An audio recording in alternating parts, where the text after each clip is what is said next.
Yes. Beautiful.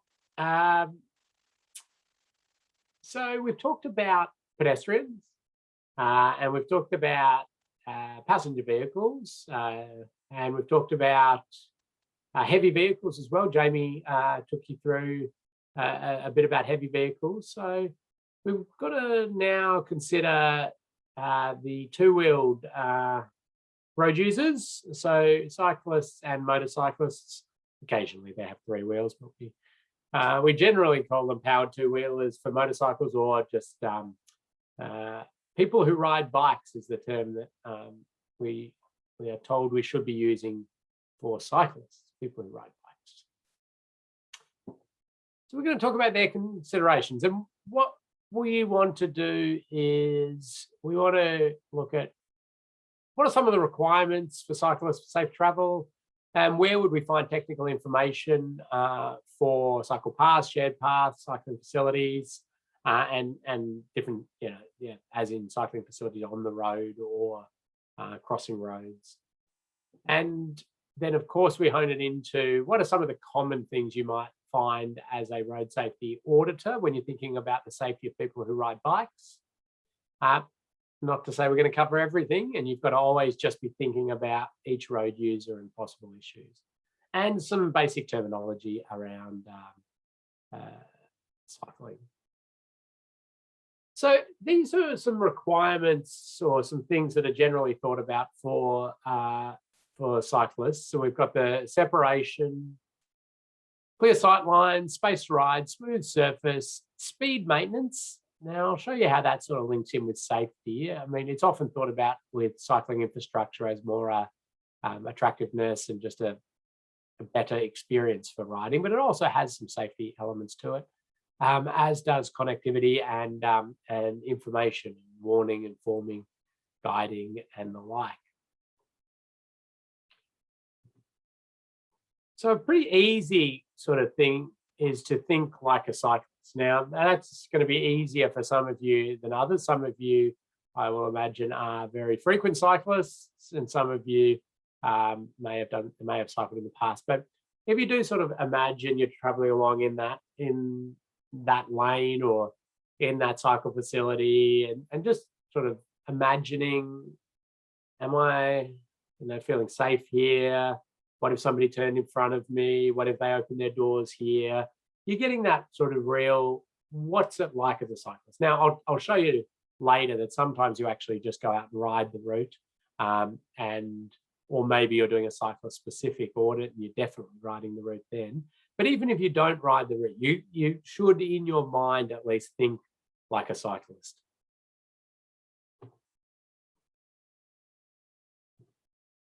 And what is a cyclist or a person who rides a bike? Well, there's a whole raft of them, and it's really one of the most variable road user groups in terms of what their purpose is and what they're doing and their abilities and the like. There's often a bit of a saying of 8 to 80 design, and that's designing your infrastructure and facilities and thinking about the needs of an 8-year-old and an 80-year-old. And if you've done that, you've sort of catered for everybody in between. It holds decently true for cyclists, but there's exceptions, and there's exceptions because we have these recreational cyclists, and so we can build these wonderful facilities for an 8-year-old and an 80-year-old, separated cycle facilities, shared paths, which are really attractive and wonderful, and they serve wonderful purposes. But the lycra-clad training cyclist is less likely to use that in a lot of situations. So we just need to be thinking about the variety of cyclists.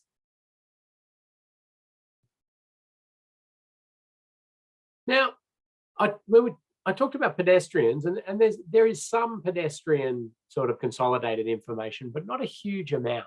But cyclists or people who ride bikes, there is quite a bit of information out there in guidance documents, standards, and there's a lot of thinking that's gone into it. And so you are able to reach to a lot of resources to help you out. In the 2 road safety audit guides, Part 6 and Part 6A. There are the checklist at the back, which I introduced you to last session, and they cover some questions around cycling to spark your thinking around cyclist safety in the design you're looking at or in the existing road environment you're looking at. Vic Roads back, when was it? 2012 released their shared path audit guidelines. It's a pretty good document. I mean, it probably is up for a refresh now. It's still pretty good though. Most people don't know it exists, and it's good if you're, because we will often audit a shared path. So do a road safety audit of a shared path or a cycleway. And this provides a nice methodology and guidance and hints on what to be thinking about for those specifically, because they've got similarities with roads, but they're slightly different. So it'd be worth having a look at that. We've put that into your memory stick and onto Moodle, so you've got a copy of it yourself if you can't find it. It is a bit hidden out there online. Then Austroads has a variety of different guidance documents. I mean, Part 6A of the Guide to Road Design, paths for walking and cycling, and that's a really wonderful, rich resource to go to. At one point, Austroads also decided to collect all the little bits and pieces of cycling aspects of the different guides and consolidate them into this one document, the cycling aspects of the Austroads guides, another good resource. And then there's a variety of Australian standards relevant for bike facilities. So 1742 Part 9 is a good one to look at, the uniform traffic control devices. And then we get into sort of the jurisdictional guidance specifics, and some local governments are producing some amazing stuff, different jurisdictions producing awesome stuff. I was just last night, went into the TMR website just to have a look at one particular thing, and 2 hours later I drew myself out of there as associated with cycling, because they've just got lots and lots of wonderful material. Vic Roads has released these 3 documents on specific topics, one being bicycle and pedestrians at roundabouts, bicycle car dooring collision and treatments for those, strategic cycling corridors, bike lane design guidelines from the City of Melbourne's a pretty cool resource as well. I like that one. It's got some really awesome stuff. Again, we've just put these into your resource pack, and if you're interested, you can delve into them. Some of the stuff from around the world, there's also some pretty interesting stuff. We've popped a few of these in, not all of them. Bicycle road safety audit guidelines and prompt lists there out of the US is again a good one. And of course, the Crow manual, if you really want to get into reading the cycling infrastructure Bible, that is it, the Dutch design manual. And it really is sort of the world leader there. But I'm just going to start to jump straight into it with, what would you as a road safety audit be looking for? What are some common findings?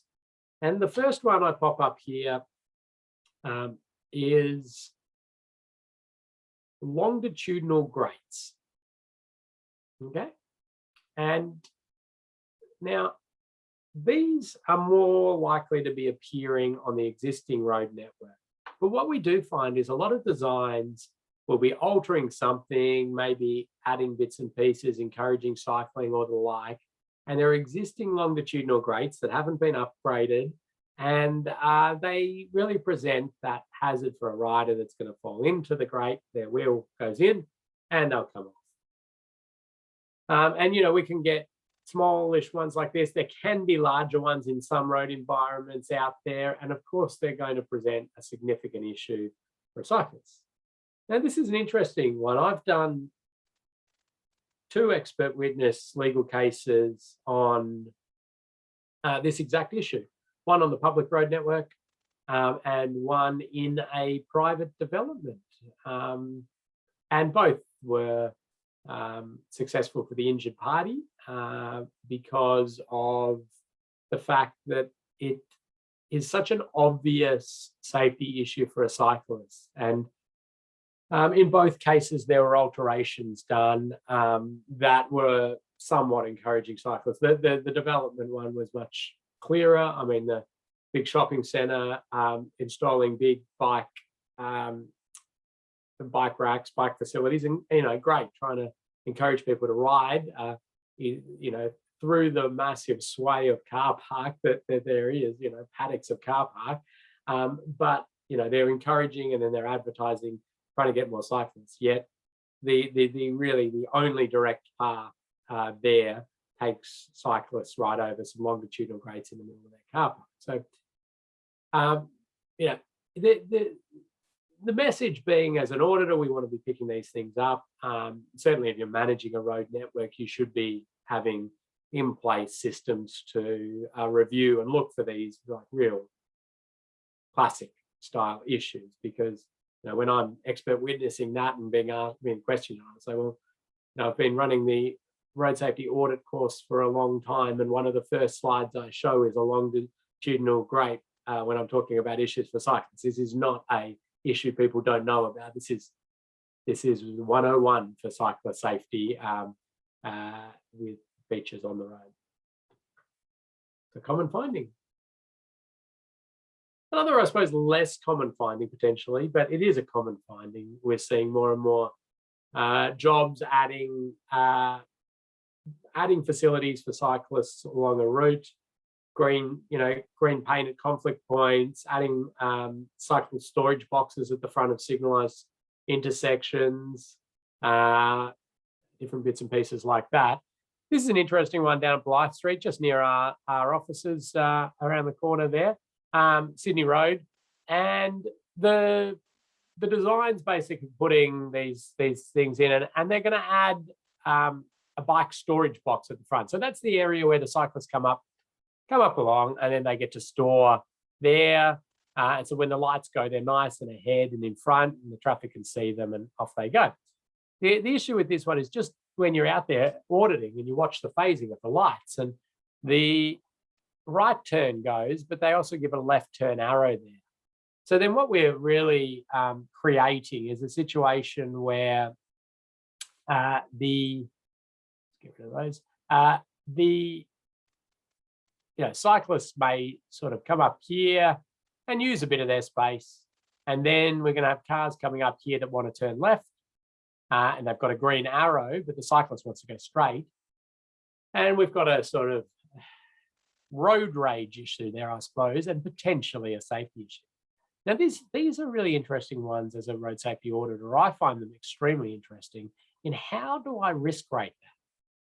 Because I think it's fairly unlikely that anybody will sort of miss them and slam into them, but it becomes a bit of a road rage issue. They're going to be beeping at them, and then the cyclist's probably going to try and get out of the way. Maybe the car's then going to sort of take this more dangerous maneuver to get around them, or what's going to happen? And I pondered this one for a long time and I ended up giving it a fairly low risk rating. I can't remember whether it was low or medium. I think it was medium actually in the end. And with the audit team, we debated it for a while. The reality is it gets fixed because it's easy and it's just wrong. It's easy to fix and it's wrong, so it'll get fixed. But it does sort of give you a little bit of an insight into the risk rating and pondering. But I always, with the risk rating, sort of jump back and I go, okay, I'm going to come here in 5 years' time. How many deaths and serious injuries of cyclists am I going to see because that box was painted out like that?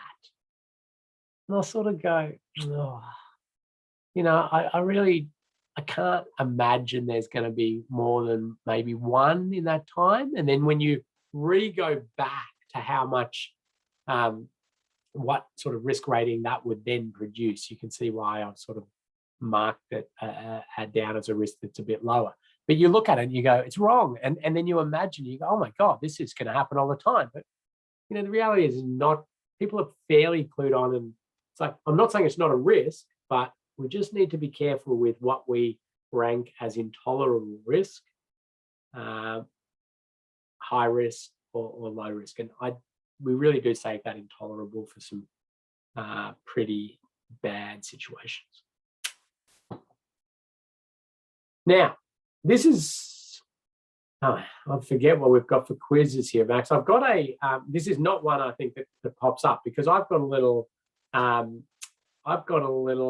scenario here, and I want people to do some shared path auditing. And I am going to give out some prizes though. I've got two specific things that I'd like, well, that if people say them, I'll give a prize for. They're not to say they're the only two issues. I'll give another prize for anybody who can tell me which country this is, first of all. And anybody know which country this is? Wales. Eng, you're on the prize list for today. It is Wales, and you can tell there because that's written in Welsh. And if my Welsh is correct, I think that translates to something along the lines of cyclist dismount. Okay, so but what, you know, you've been asked to do a little bit of a like an audit, a road safety audit of this shared path facility, existing conditions.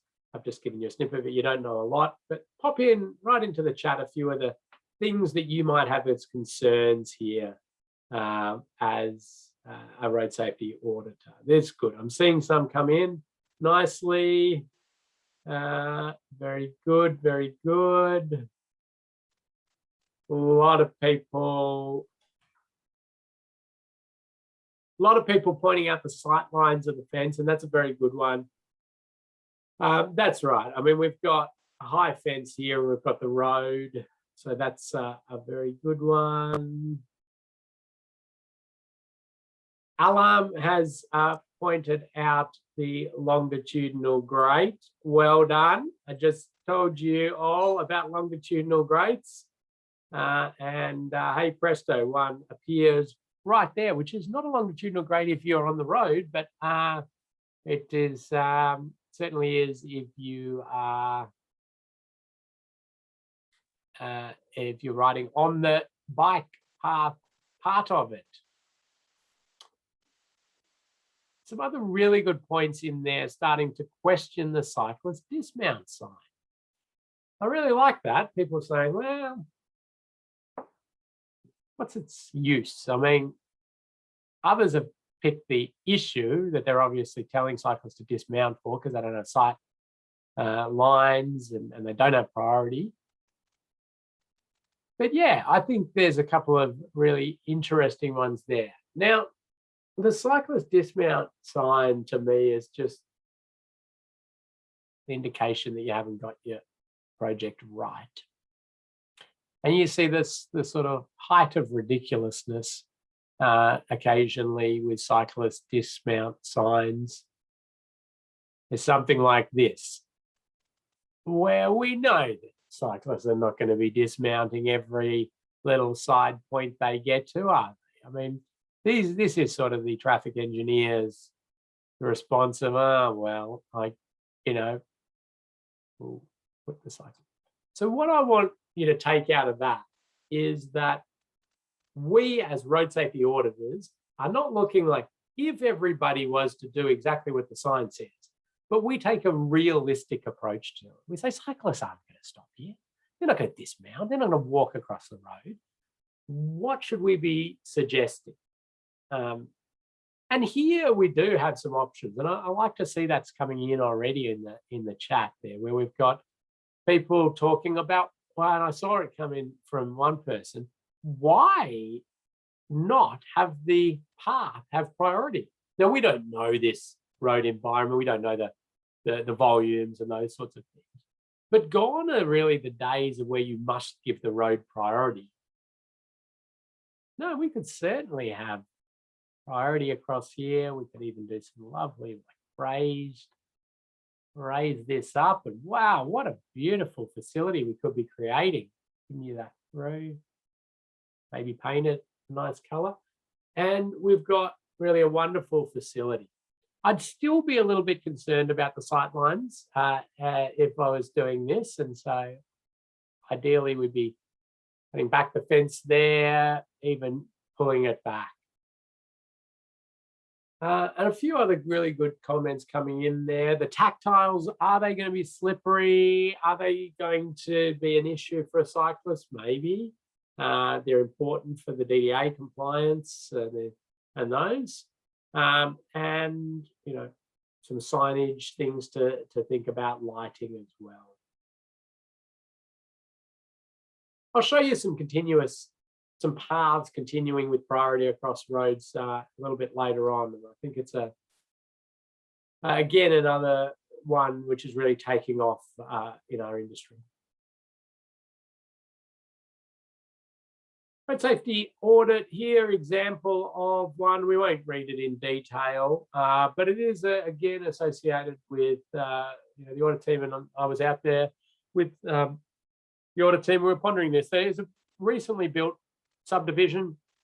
They put the shared path basically where the footpath is, and then some of the houses had the high fence and the garage was there and the high fence right up to the edge. And of course, then if you're a cyclist traveling along here and the car's backing out, there's really no ability to for either to see this potential issue coming up.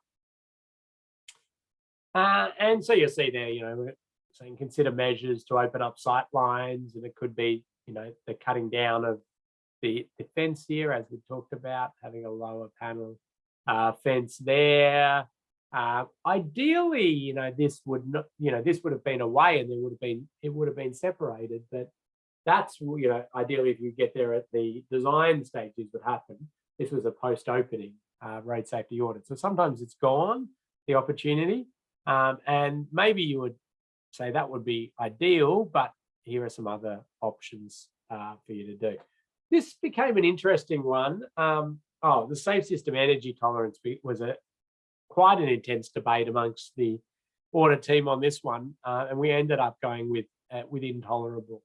I mean, the tolerable, remember, is what we know from the energy tolerance levels is cyclists being struck by car at 30 kilometers per hour is about our tolerable threshold. Above that is really going to go really bad, really quick. Below that's it's somewhat survivable. And we thought, oh well, what speed are we going to be traveling along there? And I mean, I'm a lycra clad cyclist myself, a mammal, if that's what you'd like to call me, a middle-aged man in lycra, and I'm out there riding around and, you know, picking along at sometimes about 25, 30 kilometers an hour. But, you know, this shared path, if I was on a shared path, I'd be going slower than that. And then, you know, this is going to have kids and those sort of riding along. So what speed are they going? We don't think they're going to be up near those tolerable threshold limits. We did have worries about like a running over incident where the cyclist was trapped under, but we thought that was probably far rarer and not the one we were really thinking about as much. And it was more the car backing out and the cyclist hitting it or just bouncing. So we ended up with intolerable. It's still high risk because of the number of these that were also out there. And this became a really interesting case study, though, not within the writing of it. That was all sort of usual stuff. But then when we gave this audit report to the local government who was looking after this subdivision, they came back and said, thank you for your audit report. We like everything that's in there. That one you've popped in there about property access and the high fence, well, that's actually in the planning scheme or guidelines, subdivision guidelines or whatever. Can't remember exactly what they called it, but it sets out for the developer how they have to develop, build things and houses are built things. And they said, but that's actually in there. And, we want that. We would like you to remove that finding out of the audit because it meets our guidelines and standards, and we can't do anything about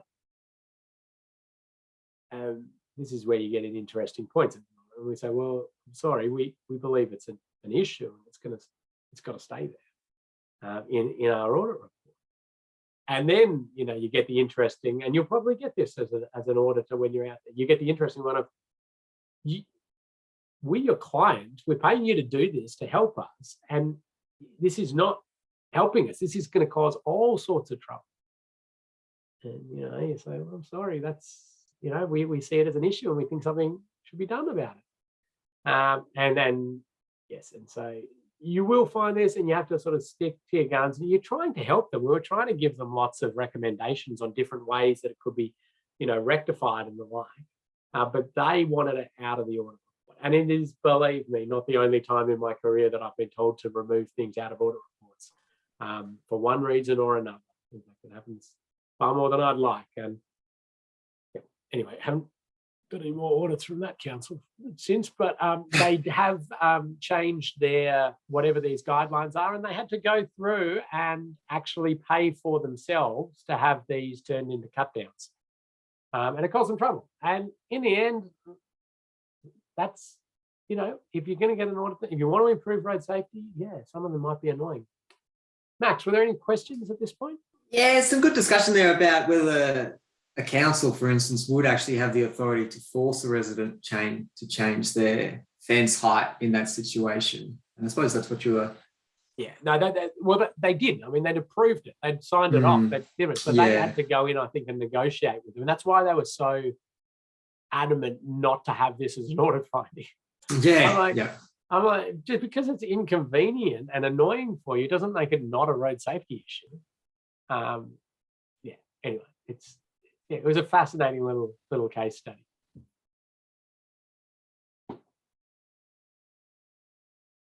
So surface issues, often, out there in cycleways, in areas you want, or cyclists want to ride. And yes, there's an instantaneous issue where they might hit it and lose control and the like. But there's another issue around the positioning then a cyclist might go when they avoid issues as well, like surface defects and the like as well. So I think not only hitting it, but also it altering their travel path. A common road safety audit finding as well that comes up is sort of misalignment of intersections, really. I mean, here you've got your lane there, and if you follow that lane straight, pretty much goes into the footpath. And if you follow the next lane straight, it pretty much goes into the left lane. But of course, the that one goes over there, and that one goes over there, doesn't it? So this occurs a bit when a new leg of an intersection is added. Yeah, sometimes subdivisions, and they're just trying to position it, to avoid having to move a power pole or something like that. You get these misalignments. So they do pop up, or there's alterations. And these sort of things is really where the cyclists are going to fare absolutely the worst. So you're certainly going to have sideswipe car crashes through this intersection, because this one will be going there and this one will be coming up, and you'll have a sideswipe. But it's where we also then have the cyclists thrown into this mix, where we get often the serious injuries. The sideswipes are just fender benders. People have to get their car fixed, and we don't like that, but nobody's killed or seriously injured. This is a sort of cycle lane, cycle facility drops off, pretty common at intersections, which is a bit disappointing. What's that design guide called, Max? Don't give up at intersections. I think. Yeah, very appropriately named. Don't give up at the intersection. Yeah, it's a good document. You should have a look at that. So anyway, they gave up at the intersections here, whoever does it. But then you're going to have the cyclists sort of in here, and then all of this mix happening, and the cyclists will be the ones that are copping the brunt of the death and serious injury in these sorts of circumstances. So how do you fix that? Well, it could be a variety of different ways. I mean, we have completely different ways to help cyclists get through these intersections that can be much safer and avoid some of that with protected intersections and other facilities like that. we can get better lane alignment using RPMs. And you notice I'm saying RPM, not RRPM there. An RPM being a raised pavement marker, which you would use through an intersection. They're the ones that sort of, you got to place them in the sort of between those two lines, because come from each direction. They're the little domed ones. They're not the ones with the reflectors. And different ways of thinking about that. There's another point here, which is a particularly at-risk one for a cyclist at a signalised intersection, or where you come in and you've got your extra, you've often got an extra stand-up lane. So you're parking here and parking here, and then trying to get more capacity through the intersection. So have this extra lane here, and then the car goes, and what's it doing? It's looking over its shoulder to see where it can merge or make sure it can merge. And as we have the cyclist sort of coming along here, there's again a little bit of an issue. So again, protected intersections or different intersection forms, or head starts for cyclists, and these sorts of things can be, and by head starts I mean a green phase for a cyclist just before the rest of the wave of traffic. Now, cyclists and roundabouts have had their challenges over time. And if we start with local streets, urban roundabouts, this used to be sort of the Austroads guidance and what we sort of thought was best practice back in the day, which was to essentially try to push the cyclists as far out as we possibly could. So they're cycling, get them to really wide out there. That's. Now, a couple of things were discovered out of this. One being that doing that encourages a car to try to overtake the cyclist through the roundabout, try to squeeze through, and we know there's been issues like that. The second one is an interesting human factors concept called look but fail to see, or look but did not see. And behavioural psychologists have an absolute field day with this one, and encourage you, if you want to have a sort of delve into look but fail to see crashes. Google around look but did not see, look but failed to see. And what it is essentially is that a car approaching here looks out here, and what they are looking for is another car. And the presence of a cyclist doesn't register with them as something that they've got to stop for. But obviously, if they're consciously thinking about it, they know. But that immediate subconscious, they look, and some of the studies show they look directly at a cyclist and proceed to then run straight into the cyclist, or pull out right in front of the cyclist, or hit the cyclist.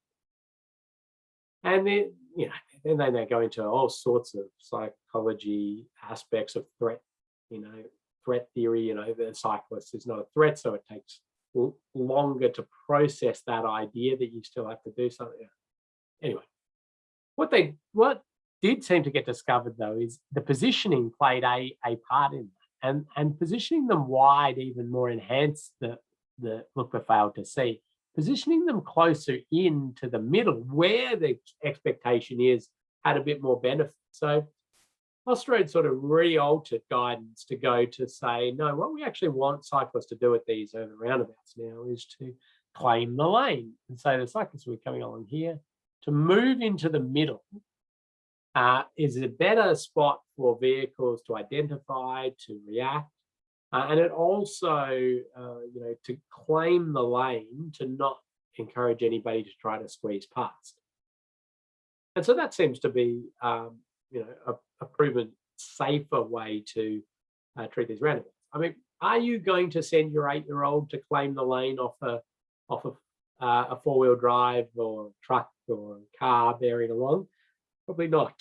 And so this is one where you do need to think a bit about who's using that facility. What's it? Is it the commuter cyclist, or are we trying to, connect schools and things up? And so just be aware of that. And two-lane roundabouts have been particularly challenging, even more challenging for getting cyclists through safely. And that's because really the cyclist has to, in order to do a right turn, either sort of cross and claim a lane, get in there and do that, or sort of comes up along this side and then is exposed to multiple vehicle possibilities there. And then to get to here, the crossing vehicles coming out. It's a bit of a nightmare, really. So we're seeing more and more innovative ideas and ways to treat that. And we see, you know, something similar to a protected roundabout, which I'll show you in the next slide, but you know, ideas and concepts of how this might be done in a safer manner, where we have you know, taking the cyclists off road on their own dedicated facility through if they're going straight, or if they're going right, they still get that through prop, staggered cross. Now, you know, this would be where this leg here is a more minor leg than the major thoroughfare. And so we can see good options for that. We know the Moray Street roundabout, and now we're seeing others popping up around Australia, which is wonderful to see, which is your protected urban roundabout. Now, this is the one where I think we're catering for the 8-year-old and the 80-year-old, because we're essentially creating prioritized raised crossing points around the roundabout. So the cyclists, you know, they're wanting to do a right turn, can come up and go around like this, and off they go. And you've got facilities for pedestrians. It's just a wonderful facility, operating really beautifully. There it is built. So that was an artistic impression there. So lots of opportunity to continue to reap the benefits of the roundabout from vehicles, from traffic flow and others, but acknowledging that ability to prioritise and provide safe facilities for people who ride bikes and pedestrians. And again, as an auditor, we're trying to help with anything innovative, anything new. And so take Moray Street, for example, where there was quite a series of road safety audits done. Concept, early stage concept, feasibility, then detailed design, then post-opening audits, and it really is a tool to help facilitate safe, safe infrastructure. It's not a tool to stop any innovation, because certainly these haven't been done. They present lots of interesting and new ways to use a roundabout, and so an auditor is there to assist in getting this to happen safely, not there to stop it happening. And this one, this was an interesting one where to get cyclists to have a spot to turn right at a roundabout, it was like the hook turn within a roundabout. So separated cycle facility here, and then cyclists has that bit, and then they have this little spot here where they can hang out and wait for a good spot to jump over across the lanes to the next one. And one of our designers calls it the mammal pouch, the middle-aged men in lycra pouch, little spot to hang out. Now, this one is an auditor, more look at it and I think, okay, so that's got advantages. I do have concerns though about, vehicles coming up here and looking out this way and turning, and swept path of larger vehicles. Could they be tracking in these areas? How many can this store? And we're on Surf Coast Highway here, and we know it's a mammal route, a middle-aged men in lycra training route, and they're out there, and if there's a pack of them, what are they going to? They're not going to use that. So you're really delving through how it plays out. Another one here. This is a new roundabout, and sort of thinking about how cyclists get through here was very much part of their design work, and they're thinking about, so they created a dedicated cycle facility, at least for the riders going straight through, separated. It's its own facility, and all looks pretty good. But then when it was built, that's how it was built. And you look at that and you say, well, you're riding up to that. I'm not sure that you would know that that's a cycle facility. I kind of look at it and go, it looks like a footpath to me. I suppose I have to go onto the road now and mix it with the traffic through there. There you get your little tiny cyclist only sign there to do that. But I'm saying it's a little bit of attention to the detail can get these facilities much better used. And I would sort of love to have seen on this one, and did suggest it. I'm not sure if it's been done yet, but just touch of green up there. I reckon that'd do it. You don't need much. And that would very much show that that is the cycle facility. Now, that's not the traditional use of green paint, although it's starting to become a little bit more common to try to encourage cyclists down different routes and encourage them where to go and where to cross. But the traditional use of green markings on the road network is at conflict points between cyclists and cars, and it's to warn the car that a cyclist could be crossing at this point, so be extra alert and aware. Any questions at this stage, Max, before I jump into having a chat about strip shopping centres? Yeah, you're right to keep going. I'll keep answering them away. Thank you, Ken. Okay, thanks, Max. So strip shopping centres and areas with high sort of parking demand and those sorts of things become very problematic. And we know the dooring is that, opening the door in front of the cyclist. And we've seen a number of different fatalities with dooring occur. The majority of them have been the secondary impact. So the door is open, cyclists hit it, fallen into traffic. But certainly it's something we're very conscious of. And we often are finding a lot of cyclists on roads like this one, or Chapel Street, Sydney Road and others. So it's Sydney Road where we have high parking demand, high parking turnover, lots of doors opening and closing, lots of cyclists. It's a fairly nasty mix. Sydney Road, like this one, for example, is a really tricky thing to try to address the dooring and make it friendlier for cyclists, due to the fact that these are not permanent parking spots. It's a clear way. And a clear way basically means that at some part of the day, that's a running way. There'll be people driving, in this lane and this lane. And so, if that was permanent parking, you could get a little bit of benefit by painting, different bike symbols and things like that on there. You can't do that there because that will be the middle of the road for big portions.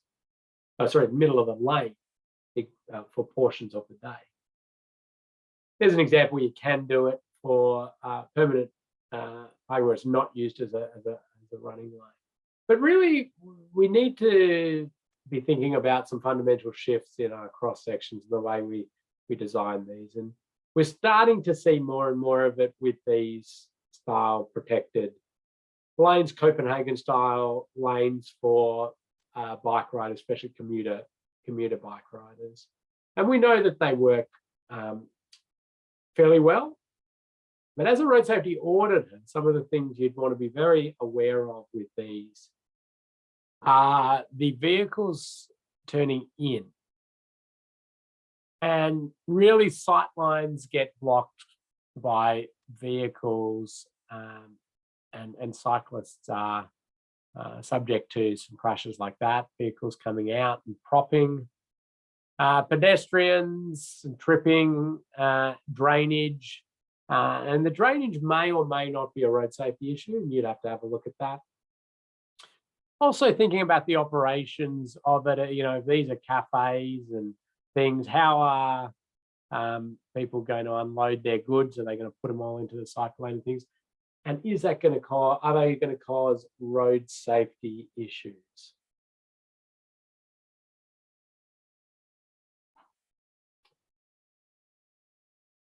Here, actually, before I go to that, I was going to mention bidirectional cycle facilities as well. Now, I think bidirectional cycle facilities have advantages and disadvantages. So by bidirectional, I mean something probably a bit wider than this, where you'd have cyclists going both ways, and thus only sort of taking one side of the road. They have some really great advantages, but they can, from a road safety perspective, again, your crossing points of vehicles is extra problematic. The reason for that is that a car turning in here is really, if they're looking, they're going to be looking for cyclists coming this way, and not expecting them to be coming the other way. Then it's not what we're used to in Victoria. Now, if you're in New South Wales, you might be a little, drivers might be a little more aware of that. But some tricks or some ways to facilitate these in a safer manner is to really think about this area where the driver's turning in. And if you can raise this or have cobblestones here and the like, ensuring that they slow right at that important point. Obviously trying to open up your sight lines so that can be seen from both directions. But if you can get that to be slower, really slow, you're going to get advantages for the cyclists having more time to see, to evade, and the driver's probably going to look at a little bit more.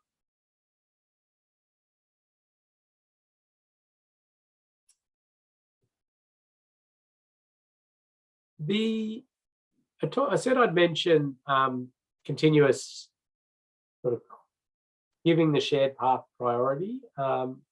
Most jurisdictions tend to use a sign setup, something like that. We're actually now using that in Victoria.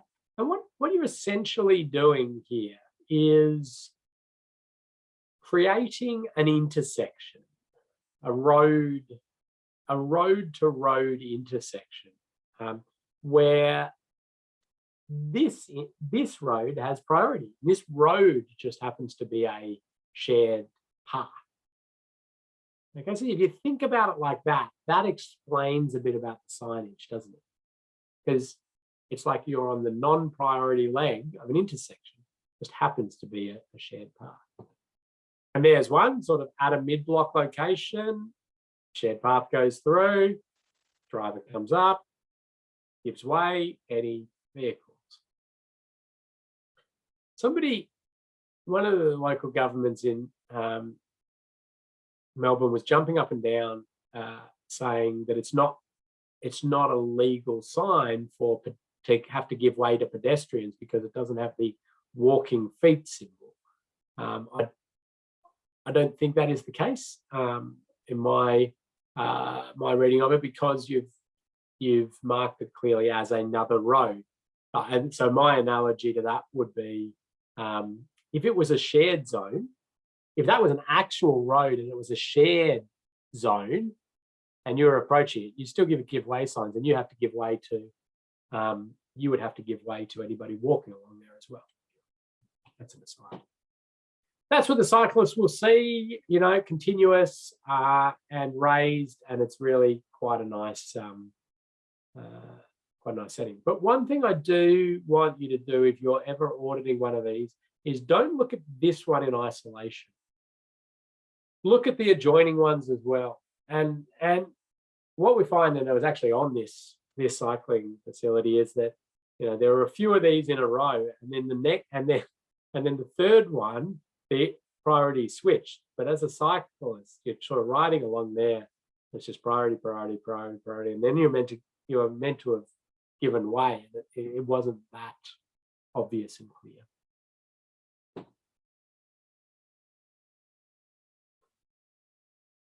Well, lots of good things that you as an auditor can recommend. Certainly if you're looking at local area traffic management schemes and trying to cater for cyclists. I love a one-way slow point with a cyclist bypass lane. It's a beauty. And one-way slow points are basically, something like this, where it's only wide enough for one vehicle to go through. So they've got to sort of slow down and work out who's going first, whereas the cyclist can continue to go straight through. Yeah, so remember the shared path audit guidelines that I mentioned, and when you're doing a road safety audit of a shared path, it's a slightly different exercise, but fairly similar to a road safety audit. First of all, you're going to ride it. Now that's one thing. And yeah, I mean, this is me out on my cycling audit. So camera there, I take an electronic level just to look at some grades of how steep things are up and down, and tape measure and things like that. But you're looking at path widths, obstacles, hazards, in or around the path, vertical, horizontal, alignment, surface qualities, intersections, a lot of similar stuff there. But if we have a look at a few of those, and we took path-to-path intersections, we do this really well with roads, where we're very clear on who's got priority. Often, most of the time, we're very clear on who's got priority, and we mark it well, and we do the geometry right. And often paths it's a bit unclear who's got priority and who's going where. Ensuring that we've got good sight lines, advanced guidance. 90-degree ones are better, sort of squaring up the same way if you can, and trying to reduce speeds if needed. So lots of examples there of just unclear path-to-path intersecting priorities. This one, you've got the one path here, and then you've got this sort of adjoining path here, which connects another bit. It's actually, I'm pretty sure the path priority was for that one. But when you're out there on the ground, it kind of looks like the path priority is that one, but this one's been going along, and it just can be a little bit of a mess. And then, of course, like you think of a path, and then you've got to think of riders leaving the path, and they're extra problematic shared paths, because you get people walking their dogs, and you get kids running around. So cyclists are often having to avoid and leave the path. So drop-offs like that, certainly, even drop-offs like that, which will be enough for riders to lose control. Hazards close to the path, have a look at the Austra's Guide Austra's Guide to Road Design, part 6A. 6A? Yeah, it must be. Paths, and it's got some good info to help you out there. Have a think about things in the path like this fence, which during the day is fine, at night would be quite a challenge. And a lot of shared paths run in a floodplain. It's a pretty good place to put your cycle facilities often, and so they will get debris and mud and things going on there. So it's often a time you might get asked to do a shared path audit is after a major flood event, to check what needs to be done and what the issues are. And the fencing, of course. The fencing is important, and if you think about, as I just said, people will sometimes leave the path, and you want to ensure that they're not going to catch a pedal or a handlebar on the fence. So looking at appropriately designed cyclist-friendly fencing, which sort of caters for that. Couple more little common things you might see. Cyclist paths that have been separated from traffic using a W-beam system, and that's great from the sense that the vehicles won't get on to the path and strike the path users, but the back of the posts become a hazard for a cyclist. So you've got to have a think about that. Again, that's a particular one that has had some legal action associated with it, and again, it's not panned out well for the road authority.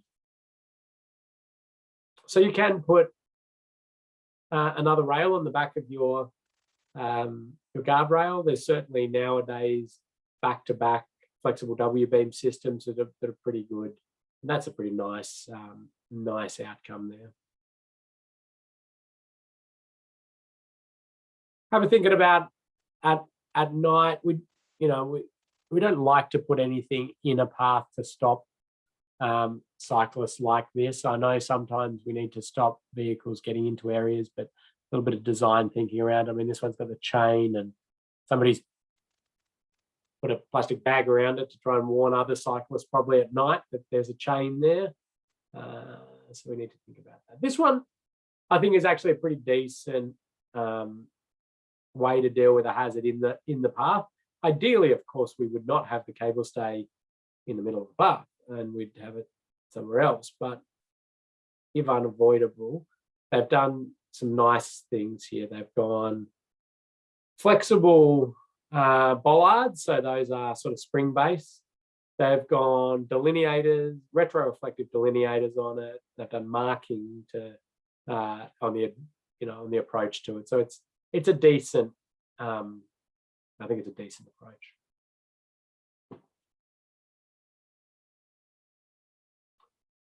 So I mentioned thematic audits with a specific theme, and cycling is one of them. And cycling audit and getting out there and riding it and looking particularly at the cyclists' issues and challenges and risks is a particular thing. And what we've done is tried to sort of capture particular things that you would do for a cycling audit as compared to a normal audit. Of course, every audit thinks about the needs of cyclists, but the cycling audit goes into a little bit more of that specifics around the cycling and ensuring that you're right. We've given you a fact sheet in your memory stick and in Moodle with some information about cycling audits. We also have one for pedestrian or walking audits and one for motorcycle audits. So those three are in your pack there.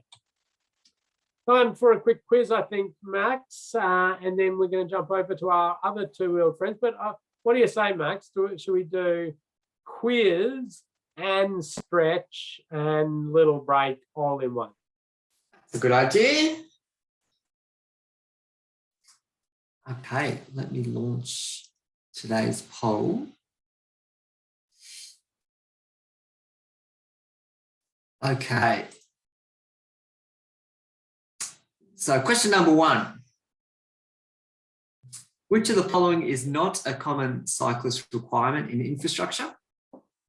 The answers are separation, connectivity, cadence, or clear sightlines. And question number 2, what is the name for a shared space arrow? And you may have noticed those little pavement markings on approach to the roundabout, trying to get the cyclist to claim the lanes. So that's what that shared space arrow is referring to. Chevron, sharrow, or sparrow? Yeah, I forgot to sort of mention it in the I was waiting for it. Yeah. Well, we'll see how many people already knew it, and then we'll... So don't be too upset if you can't quite recall that in your mind, but we'll see how everyone goes.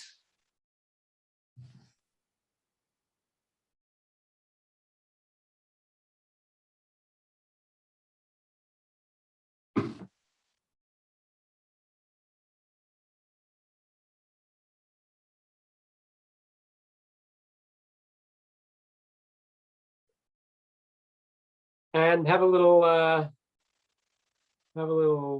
stretch and fill up with your water. What do we get? Have 2 minutes? Yeah, I'll go a couple more minutes and then we'll share all the results. So have a little stretch, as Ken said. We'll be back in a couple of minutes.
All right, Ken, we've got 100% answer in the poll, so I might just end it there. Welcome back, everyone.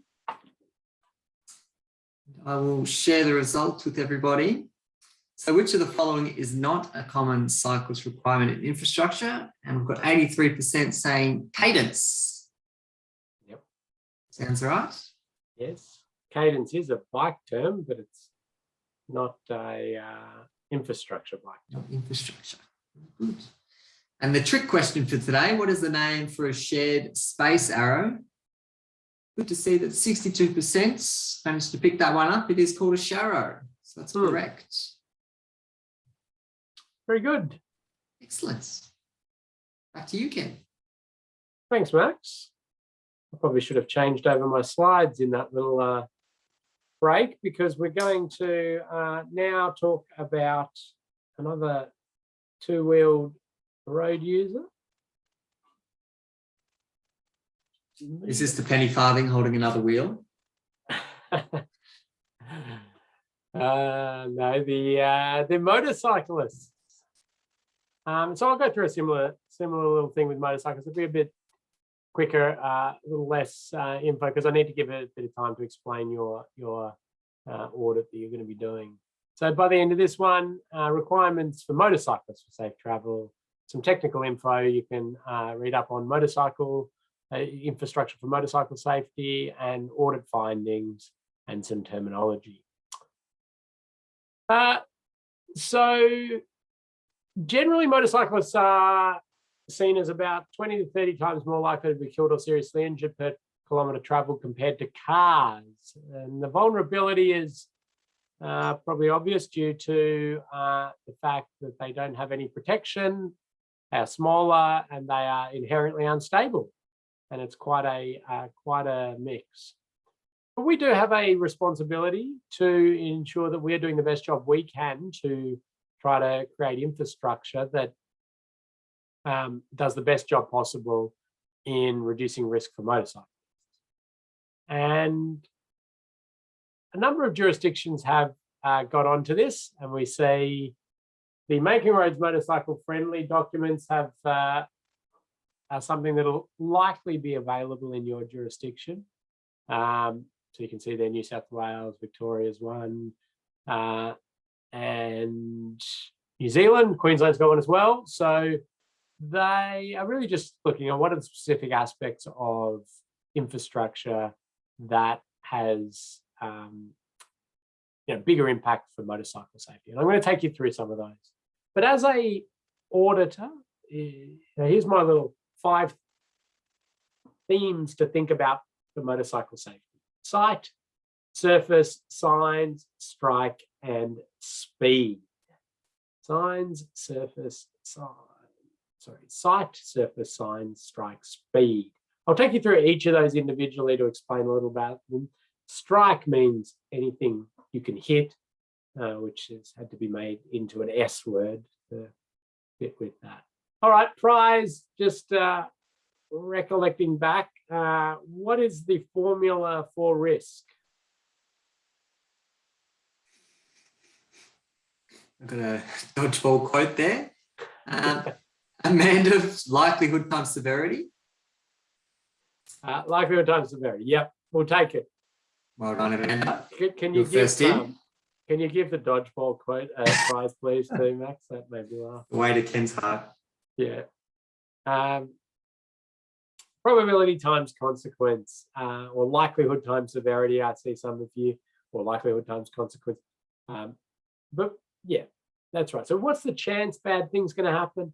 How bad's it going to be? For a safe system assessment, we take exposure out of that likelihood as well. But for this, we're just thinking about that. So when we look at these 5 S's, the sight, the surface, and the signs, they're all the chance or the likelihood, the probability of the crash happening.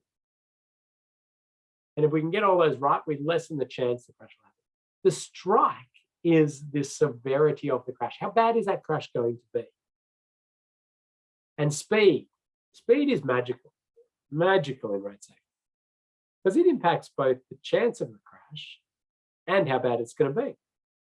But if we can reduce speeds, travel speeds, people have more time to avoid, to react, less likely to crash. If they do happen to crash, the energy transfer is less and the likelihood of them being killed or seriously injured is far less. The severity comes down significantly. So let's start with sight. Motorcycles are obviously smaller than cars. They're even smaller than the smallest cars we usually have out there. Although we are starting to see some pretty big motorcycles out there, but nonetheless, they're smaller. They're easily hidden behind things that we traditionally probably would not think are sight distance impediments. There are some sort of standard heights that we put for motorcyclists and envelopes. We put a safety margin 375. Well, again, as an auditor, you're probably not needing to know these specifics in detail, but it's always interesting to think about. Actually, I'll ask that. Why would that, it's called a safety margin, but why is there that extra distance outside a motorcycle? Does somebody want to pop that in for a chance to win a prize? I'm going to give it to Eng for the leaning. And that's right. Motorcyclists lean as they go around a curve, which gives us an extra requirement of envelope there. Vehicle tracking within their lanes, definitely one, and you want to be thinking about that, how they're moving around. So that is a good one to think about as an auditor, but that one particularly was more around lean in terms of that specific distance. Interestingly, also eye height of a rider is a little bit higher than eye height of a car, a little lower than eye height of a truck though. But that doesn't make a huge difference to our auditing. But you can see, even the tiny little signs here are starting to block a good half of a motorcycle there. And so you can imagine there that things like signal controller boxes or small shrubs and trees and things can be sightline impediments and just something to be aware of and think about. And of course, we have dynamic sightline impediments, being ones that are there sometimes and not there other times. And again, like, well done on this rider for wearing the high vis, so we can sort of see them stand out quite easily. But what you have as a road safety auditor as a challenge is to be able to look at a design, imagine how not only it's going to be built, but then how it's going to operate, where vehicles are going to be propping and waiting to turn. And is that going to block sight lines to motorcyclists or bike riders or other vehicles? And it's a bit of a challenge. But sight is also important for the rider. What are they seeing coming up? And are we providing them with good information of changes to the road environment ahead? So good, signage like this, which will certainly help the rider. And motorcycles are really quite tuned into signage. There's been a number of sort of studies into that and discovered that, they're really quite aware. And so we do have potential to have some good road safety benefits from signage and talking to riders through signs. This is one sign type that's recently sort of being used on sort of popular touring routes for motorcyclists often, but for others as well. Now, this is not a standard sign, but it is now working its way into a lot of local jurisdictions' sign suites. If you had to put a supplementary plate on that in 2 words or 2 or 3 words or 1 word, say what that is, what would that be? I'll give a prize if somebody gets it the same as what it actually is. Carl with curved tires. Carl, he's on it. Well done. Well done, Carl. Actually, I'm going to give a bigger prize, Max. I don't think we get a choice in how big the prizes are, do we? There's just... We've got a few special ones. Sorry? We've got a few special prizes. Oh, do we? Them out. Yeah. Okay, special prize for this one. If somebody can tell me the actual technical term for a curve that tightens like this. Oh, Carl. It's not just a pretty face. It's a compound curve. Well done. And Michael says, yeah, what he said. Yeah, it's a compound curve. And so, different to a hairpin curve or the like, it's a compound curve. Some people might call it a double radius curve. Oh, hang on. Max, you're going to have to go back and look here. I'm getting told that Michael had already said Michael did compound. say compound, so perhaps the special prize goes to Michael. And Carl's disappointed. Right. It's a compound curve. So there you go, Michael. You weren't pointing up at what, Carl, you were pointing right up the top there. Good fun. Okay. Why is this particularly coming up in the motorcycle module? Well, the reason for this is highly problematic road geometry for motorcycles. The reason for that is anybody who rides a bike knows that on approach to a curve, a motorcyclist sets their line and their speed, and they're fairly locked into that. And if they're setting that based on what they can see there in the certain radius, when it tightens up, the only thing that can happen is for them to go onto the other side of the road in that one, and if it was the other way around, to go into the roadside. And so we know that if we can look at a touring route and identify compound curves, they are higher risk areas for motorcycles. And we can ideally, rectify them so they're not compound curves, but that would cost an absolute bomb. But these signs seem to really do a good job to say to the rider, hey, even though this looks like a gentle curve, it's going to tighten up on you. So we're really serious when we say take it as a 25. Well, or, as opposed to them going, no, that doesn't look right. And they'll, be more influenced by what they can see in their geometry. Here's a real world example. A curve, a compound curve, a 252 radius into a 117 radius, tightens up, and 4 motorcycle crashes run off road outside of curve there. And I dare say a compounding factor there is the bell mouth of an unsealed road where you'll have gravel wash out into the curve. So you're sort of making a pretty potently dangerous mix there for a motorcyclist. On a lean, going around a curve, tightens up on them, and some debris of gravel wash onto the surface.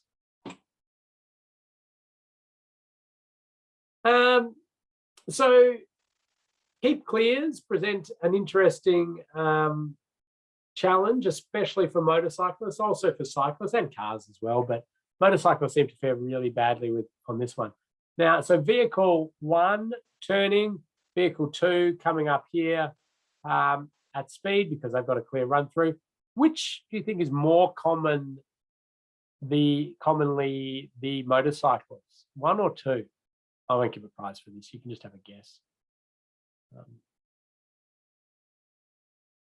Yeah, lots of 2s coming in there, and that's right. The reason for that is that, a motorcyclist could be number 1 as well, but motorcyclists are easily hidden in those sight lines. They're smaller. They're traveling along there. So what can we? Oh, here's the actual picture of that particular one where you can see there that the Pajero here turning, sight lines completely blocked by the truck from where they're turning to. So anything coming up that is in trouble. What can we do on that? Well, there's very expensive ways to treat that. There's cheaper ways to treat that. You can certainly do signal linking. You could put a signal here that links to that signal and some queuing and stop the riders there. You could, completely change the intersection form. One sort of little cheap improvement is to just pull the hold line back a little bit. That opens up sight lines for both the turner and the rider to evade and brake and be cautious. I mean, this is a bizarrely large keep clear, really, isn't it? I think they're trying to provide that movement as well. Usually it'd be just a small one like that and you move it back a bit. Obviously you can't move it back here because it just won't be likely complied with. There are different signs available that, you know, provide a little bit of assistance. There's a particular design sign to try to do an image of this turning issue that's been used in different parts of Melbourne as well. Just one to be aware of. And we talked about those sight lines being impeded by things like trees. So the rider sort of just hiding behind that tree there. The surface, extremely important for riders. And riders take a curve or a corner on a lean. And the surface is really all that's connecting them with two small contact patches. So any sort of surface defects are the most problematic for motorcyclists. And we often refer to motorcyclists as the canary in the coal mine when it comes to surface defects. They will be the first to be killed or seriously injured. And yeah, so we need to have a think about that. The particular areas that are most problematic are the approach to a curve, where the rider is braking and positioning themselves, and through the curve. Once they're through and back up on a straight, they're in a much better position. So we want to see, you know, smooth, good skid resistance, consistent surfaces like this one and like all across Australia and all the world. No, of course not. Surfaces are in all sorts of challenges often. So we have depressions, which you know, can make a motorcyclist lose traction in the bouncing around. We've got, you know, I don't know what the technical term for this would be, stuffed. The road is stuffed. It's completely, you know, failing and breaking up. And you might go, well, that's so obvious. Like a rider's going to see that. Well, if they're traveling behind another vehicle, behind a truck, behind a four-wheel drive or something, and this sort of hits them as a surprise, incredibly, incredibly dangerous. It's not going to be good for all vehicles, but most vehicles will sort of be able to survive that quite well. Anywhere on a lean like this one is problematic. And also, we shouldn't be forgetting our work sites and the debris that work sites can often pull out onto the public road network. Particularly annoying. I find it really annoying to see work sites where they're tracking mud out on the road and gravel, and you know, if they're a subdivision, or even if we're doing actual road works, or we're in areas where, you know, anyway, the point being that it becomes an issue for cyclists and motorcyclists particularly. And thinking about where we're doing our patching and how we're doing our patching, and you know, where seams might open up and we might get defects right in different lines that motorcyclists might be traveling. It's a very hard one, but we do prefer to see full width patches on popular motorcycle routes, so we don't get the joins in the lane line right where a rider might be going. It's a bit extra cost, so there's a challenge there. But what we often do is talk about different maintenance interventions for popular motorcycle touring routes at different periods of the year, especially with popular motorcycle seasons and the like, where you might be paying more attention to the inspection regimes or the hazard intervention levels even, and those sorts of things. And if we can't, so ideally we'd get the patches right and the pavement right, but if you can't, you really need to warn with signage of an issue like this. If a rider's coming around here pretty much locked into a line that they're riding at a speed, bad line that I drew there, that the rider really doesn't have an option to go inside this on a curve. Their only option is to pull the bike upright, and that will send them sort of that way, or to avoid outside, which they can do. but either of which is going to pull them close, if not going onto the wrong side of the road. And if you're looking at construction sites, road safety auditing, traffic, construction sites and the like, roadwork sites, the use of steel plates is a particular concern for motorcyclists and cyclists. And obviously when it gets wet, it becomes very slippery. So the covers there, you go, well, they'll see. I mean, how obvious is that? Again, we need to think about riders following another vehicle. We need to think about maybe when it's raining and dark and a bit of fog on the visor and these sorts of things. So you can get some different coloured surface, so to make it a little bit stand out more, but also have more skid resistance. And some of you might have used this sort of stuff before, but I understand it can be sort of rolled onto the surface. And I think there are some like sort of skateboard grip tape ones as well that you can get.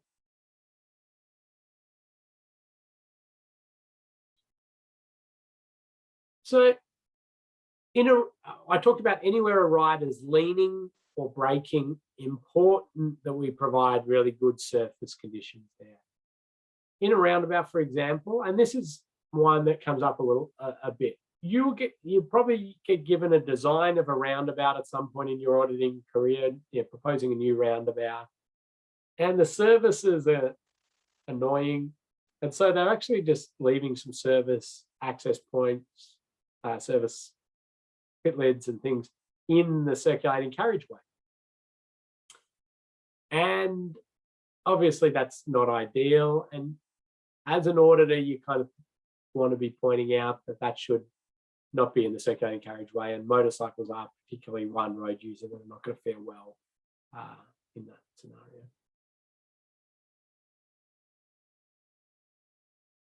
We can improve surface through many different ways, skid resistance improvements, through things like water blasting. If you want, you can use particular surface treatments, higher skid resistance surfacing treatments. This one, for example, on the approach to the intersection, through the intersection. Not they didn't do it on the departure, because that's not an area where the rider is likely to be braking, emergency braking, or taking evasive action.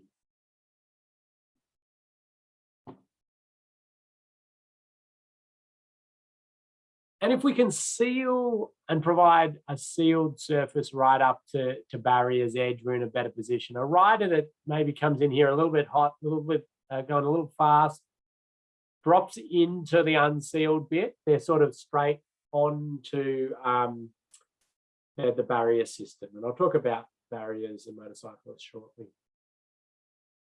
Curbing, the more mountable, the better for a motorcyclist. The more mountable, the more likely they'll be able to navigate and traverse that in emergency situations. So barrier curb will certainly destabilize and potentially knock a rider off their bike. So ideally, we want to highlight curbs if we have to put them in there and they're on popular motorcycle routes. Here's a little video from Western Australia. Now, I actually think this is a pretty well designed roundabout, and I've actually highlighted the curve. So I'm really showing up more about the small lip that can destabilize a rider. I'll just mute that colorful language.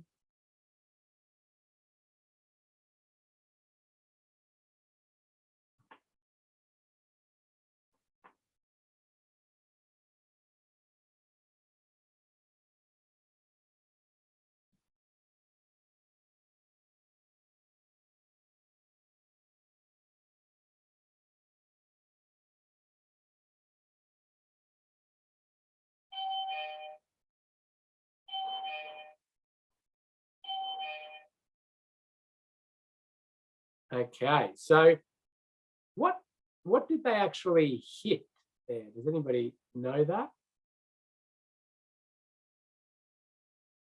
A U-bar, yep. So it has different names. It's got a grab rail often. Interesting, I played that in New Zealand back when I was last there, which sort of dates things, it was a while back. And they said, hey, bro, we use PVC piping for our grab rails.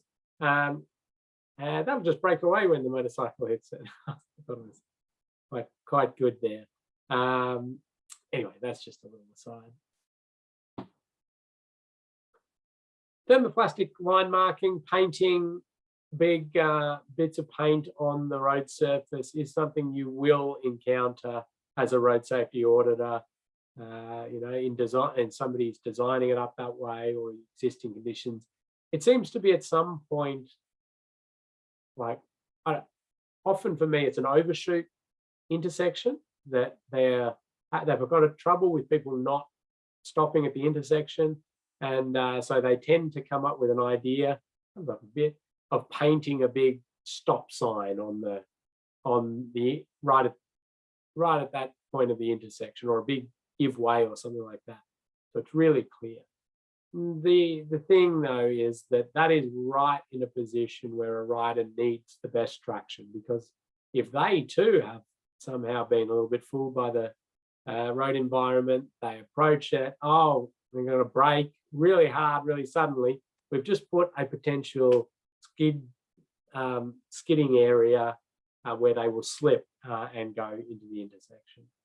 So really, we don't want the large swathes of thermoplastic line marking in areas where motorcyclists will be heavily braking or on a lean. And of course, you know, if it's a very low speed environment, it becomes less and less risky. And there are line marking treatments that aren't necessarily the thermoplastic that can retain skid resistance in a much better way.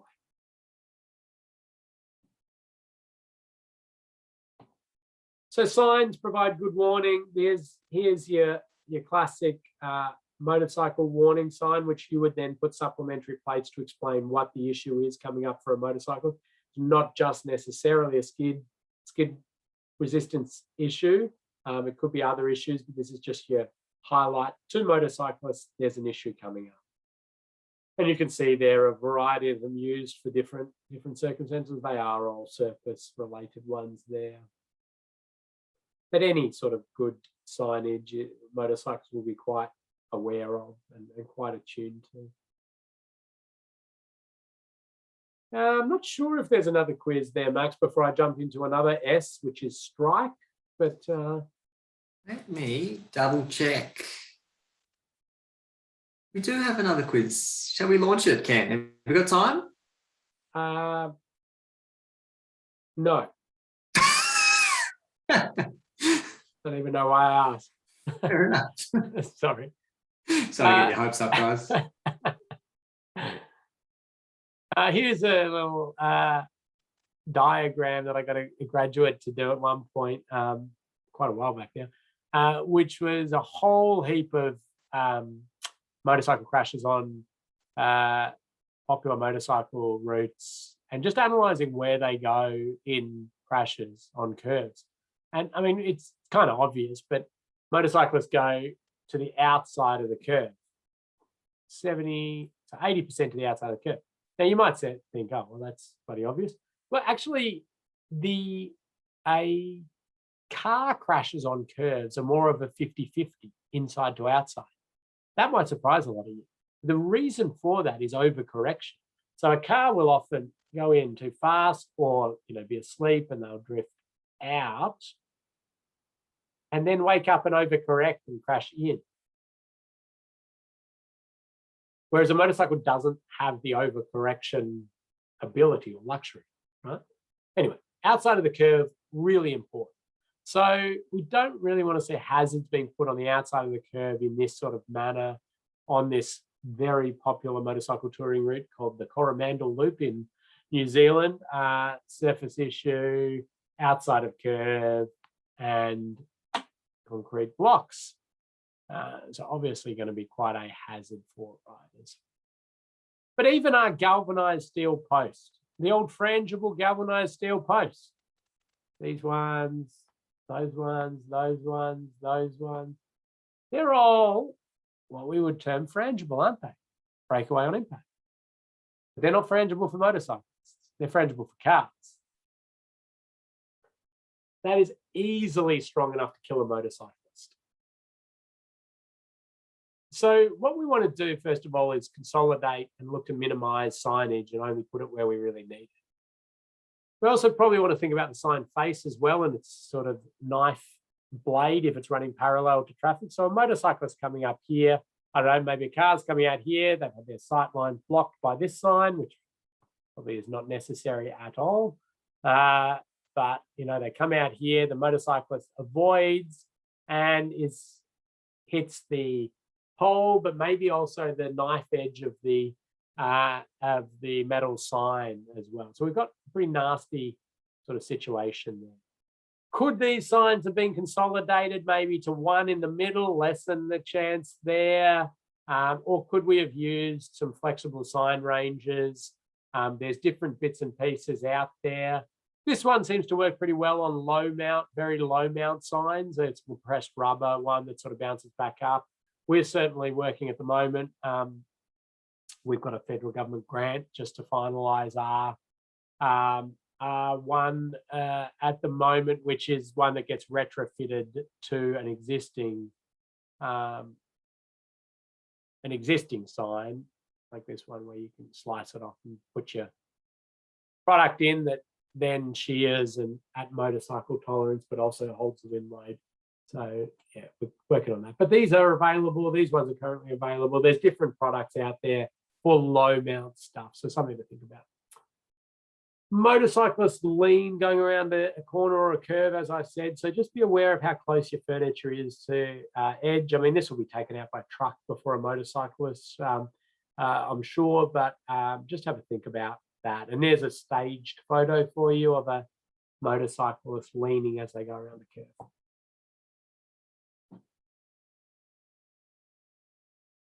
And strike hazards, we protect vehicle occupants from strike hazards using barrier systems a lot of the time.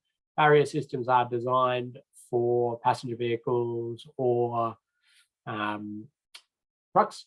They're not designed for motorcycles. And so we have to retrofit with different devices. About half the motorcyclists are off their bike sliding when they hit a barrier. The other half are on upright and they go over the top. I think I've got a couple of videos of that for you shortly.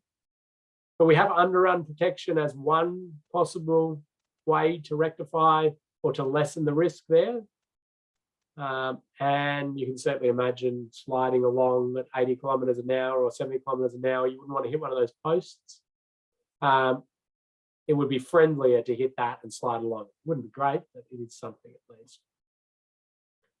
And that can be retrofitted to existing W-beam, and there's lots of proprietary products out there where you can buy the whole setup with a flexible W-beam system and their proprietary underrun motorcycle protection. So certainly if you are looking at a route and you think there's a lot of motorcyclists here are auditing, or it's a popular motorcycle route and they're proposing barrier systems, you really should be recommending the underrun protection as well, the rub rail. And here's some actual motorcycle crash tests, and I've shown some of this before, but I'll play it again. So that's 60 kilometers an hour, motorcyclist into a post with no protection, and you can see it's a motorcycle dummy. And then this is having the underrun protection, so you can see the energy absorption and then the redirection of energy, and it sort of passes the test of 60 kilometer per hour mark there. So certainly an excellent treatment. You want to make sure it's got that room for the cushioning there that you saw as it sort of deflects and deforms there. That's an important part of it. Here you can see the underrun protection stopping at a certain point there. Anybody know why it stops so abruptly at that point? Anybody got any ideas? Yeah. Give it to Jamie, I think, first in there with the gating terminal. Yeah, so this is a very sort of specifically designed part of a barrier system, the end terminal. And nobody's ever tested it with underrun protection connected to it. Nobody's come up with that. And we just don't know whether it will perform the way it should. If a vehicle struck at end on, it performs in a particular way. So this is another one. As an auditor, you need to, know your barrier systems, know what can and can't be done and what could compromise, and just be pointing those out. Wire rope barrier systems, somehow made out by the motorcycle community as the worst thing ever, the cheese cutter, that motorcyclists are being sliced up into little pieces by the wires. There's no evidence of this. There's no science behind that. The crashes involving wire rope barrier systems and motorcyclists are almost, there's a very, very small amount of them. And when they actually have happened, the rider has hit the base, has hit the posts. The wires have not played a role in any of the crashes except one, which was the end of the barrier system. It was complicated exactly what happened, but these are not an issue for motorcyclists in the scheme of things, and for two reasons. One being that, well, actually one big reason is that we can't put these on motorcycle touring routes or the outside of curves where motorcyclists are much more likely to be coming off, because these are a barrier in tension. If you look down on a curve and you put a wire rope system in like this, and then you anchor it, and then you tension it up, it's going to pop into the middle of the road. In fact, you can see your posts lean as you tension up on a tight radius curve, which, well, a 200 minimum, absolute minimum for a wire rope system. Well, I take it back. You can do 100 if you need a short bay, emergency stopping bay, and those certainly they get some good lean on them, those posts. So we don't use them in these touring routes. We use them on long, straight, relatively straight highways. And motorcyclists don't tend to fall asleep riding the way vehicles do. They crash in other circumstances. But we do have, little things that can be done. I don't think this is game changer, but there are post protectors. They're essentially your goalpost padding that you can put around each of the posts of the wire rope system if you wanted to. So there that is. There it's now got post protectors. And this one's an interesting one. This was the route down to the motorcycle. This is the route down to the motorcycle Grand Prix, Philippines. This is South Gippsland Highway. Back in the day when this was done and the road safety audit was done, and said the auditor did the right thing, and they looked at traffic volumes, a percentage, they went, and then they actually looked at crashes and said, there's a lot of motorcycle crashes on this route, all right? And it's a very high percentage. We're concerned, putting this central barrier system, that's all great. We looked at this. We would like something done to make it more friendly for motorcyclists. And so at that time, then we put the stack cushion on each one of these. It goes on for about 5 kilometers. They were $45 a unit for that padding around it at the time. So you can imagine the cost skyrocketing there. Certainly these days, every time this would be back-to-back W-beam Easy Guard with underarm protection probably, or one of the other back-to-back systems. But we didn't have that available to us at the time. But the point of that is that know whether you're on, it's a popular motorcycle route, know, what the risks are and suggest things accordingly. And be aware that sometimes the installers aren't getting things right. So this is underrun protection connected to the post itself. That's not where it goes. It's meant to sit out and be up there. So you've got that deflection space. You've got sharp bits there. You've got gaps, and if there's a gap and a motorcyclist was to slide into that and an arm or a leg could go through a gap, it probably will. And so you try to, think about that when you're doing, looking at, existing barriers and retrofitting, and, are they going to slide into blocks or into areas? Have we got gaps for arms and legs? Can we, as auditors, suggest ways to rectify that? And speed. Okay, well, we can influence speed in a variety of ways, and certainly just good delineation, speed advisory signs, chevron alignment markers are really wonderful devices. Chevron alignment markers, though, a little bit problematic in the sense that you're adding fixed hazards on the outside of a curve, which is we know is a dangerous area, and hence us trying to come up with a good product just to be able to slot into into these to make them friendlier. But good, consistent advice on speed is key.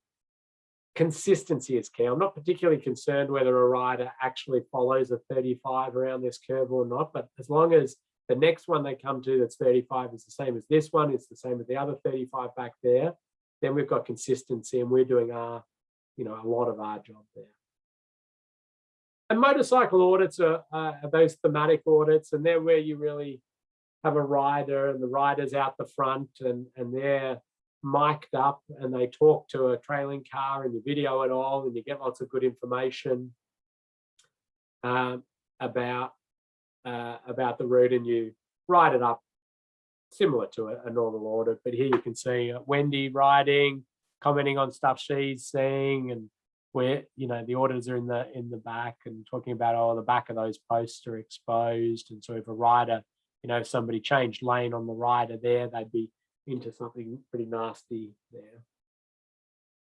And we've given you that fact sheet on motorcyclists as well, and a little video, which I'm not going to play now. I've got some case studies. I actually pre-recorded these case studies because I knew I'd run out of time. So I'm going to stop there and tell you a bit about your assignment rather than go through those case studies. And if you're interested, you can watch the short case studies. So Max, I'm going to, what are we going to do here?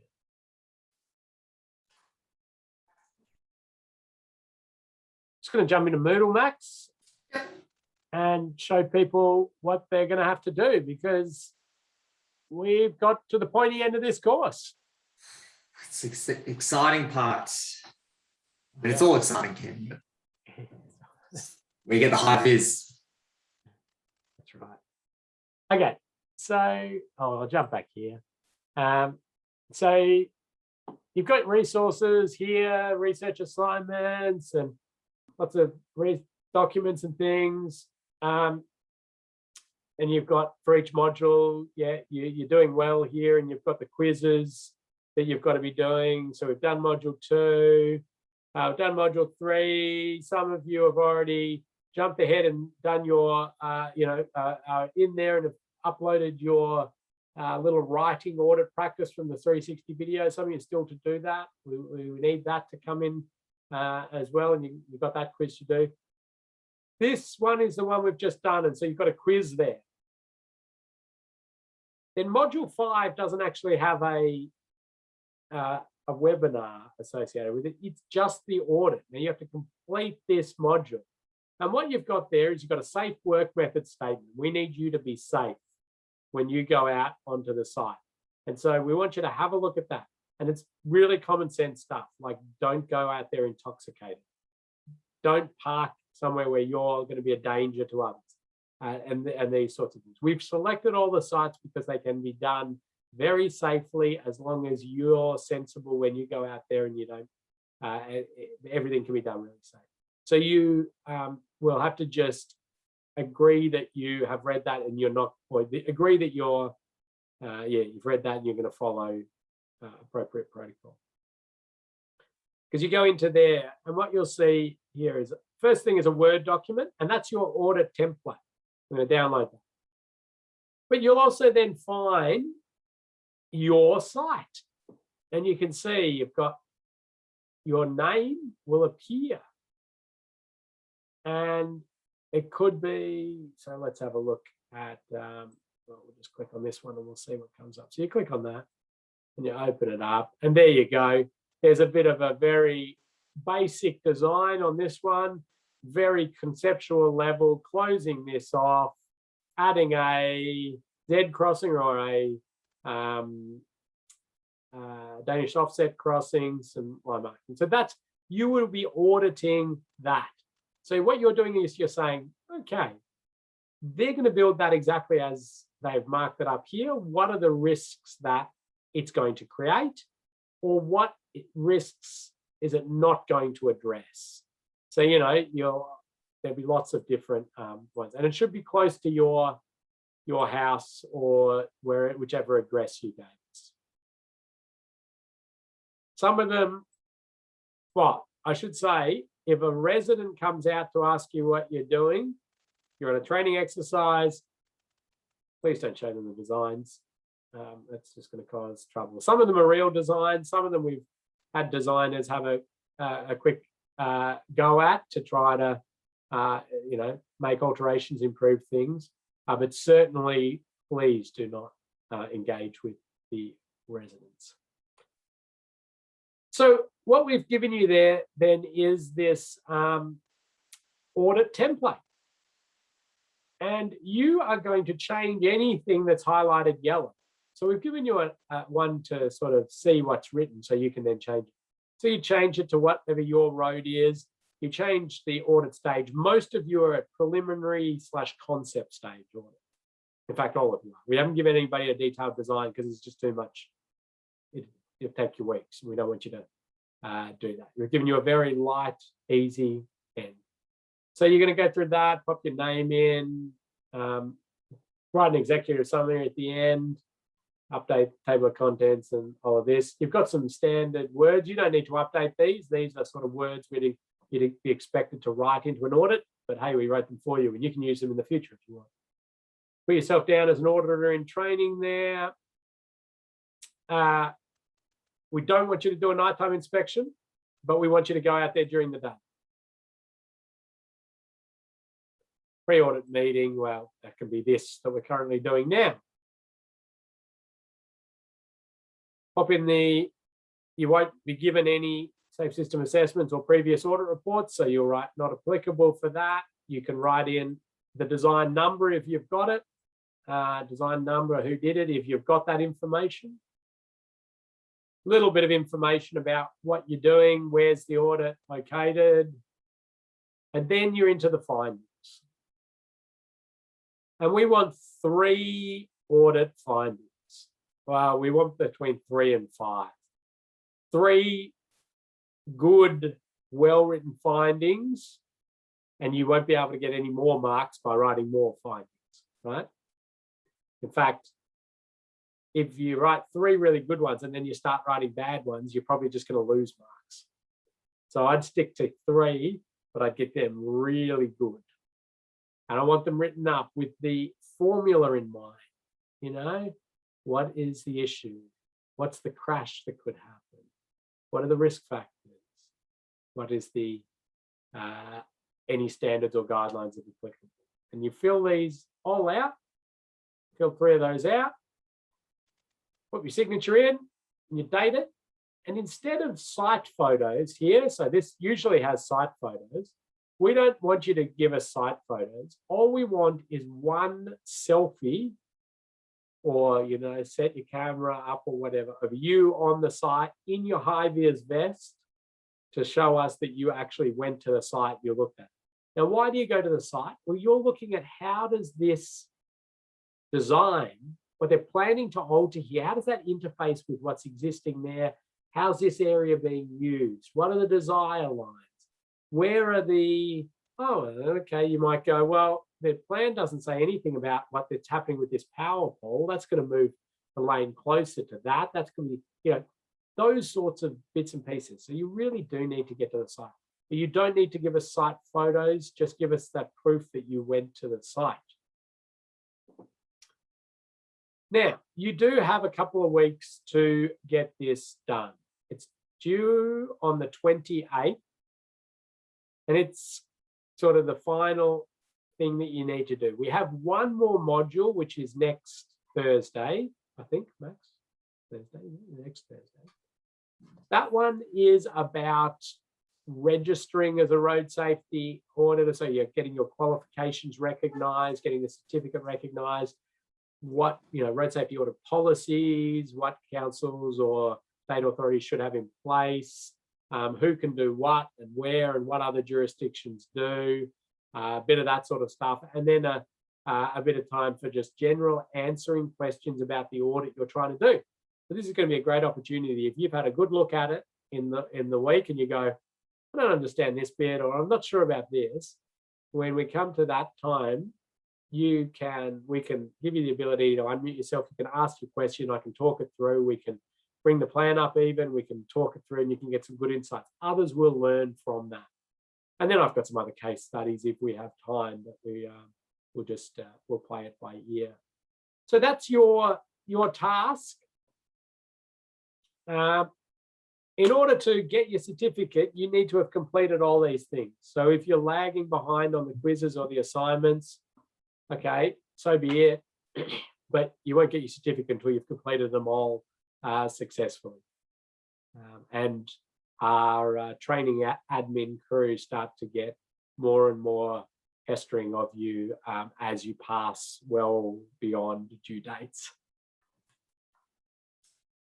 Just a quick question. So you may have answered this, but just how many comments or audit findings per RSA?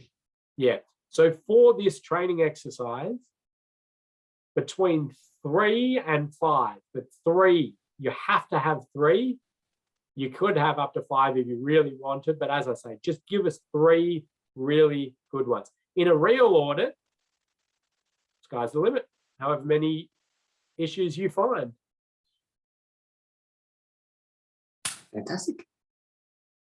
Any other questions?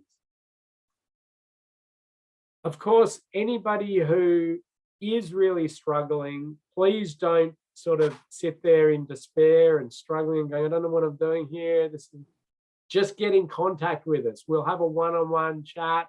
We'll talk through the template. We'll talk through the design with you, the process. We'll go back to bits where you're